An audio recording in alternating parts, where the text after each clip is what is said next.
जय हिंद साथियों, टॉप 10 भारत में आप सभी का स्वागत है। और आज मैं ऋग्वैदिक काल में जो नदियों के नाम थे उनके आधुनिक टाइम पे क्या नाम है तो उसके बारे में आज मैं आपको बताने वाला हूं। जैसा कि आपके सामने है, प्राचीन नाम उनका क्या था और आधुनिक नाम क्या है। ठीक, तो जो हमारी आधुनिक नाम है, कुर्रम के नाम से जो नदी जानी जाती है उसको जो प्राचीन टाइम पे क्रुब के नाम से जानते थे। ठीक, जिसका आधुनिक नाम क्या है, कुर्रम नाम है। क्या है, कुर्रम।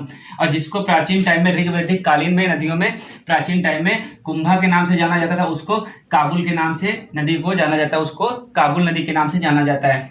और जिस नदी को ऋग्वैदिक काल में वितस्तता नदी के नाम से जाना जाता था उसको इस समय वर्तमान में झेलम नदी कहा जाता है। ठीक, ऋग्वैदिक काल में प्राचीन टाइम में जिसको अस्कनी के नाम से जाना जाता था उससे वर्तमान में चिनाब नदी कहते हैं। ठीक, परुष्णी नदी ऋग्वैदिक कालीन नदियों में प्राचीन टाइम में जिसको परुष्णी नदी कहा जाता है उसको आधुनिक टाइम पे रावी नदी के नाम से जाना जाता है।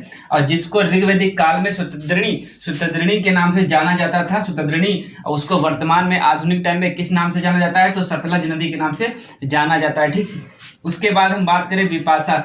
ऋग्वैदिक काल नदियों में प्राचीन टाइम में विपाशा नाम को जिस नदी को जाना था उसको अब किस नाम से जाना जाता है तो उसको व्यास नदी के नाम से जाना जाता है। क्लियर, समझ में आया।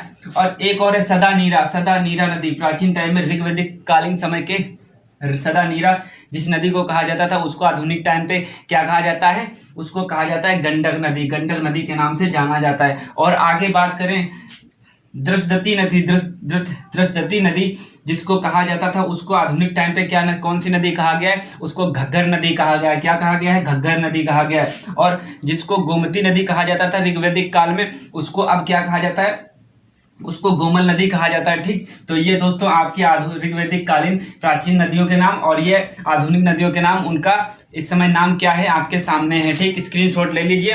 और अगर इसी तरह के आप वीडियो मेरे साथ देखना चाहते हैं तो बने रहिए भरत सर के साथ। तो दोस्तों जय हिंद साथियों, मिलते हैं। और लाइक कर दीजिए सभी लोग, शेयर कर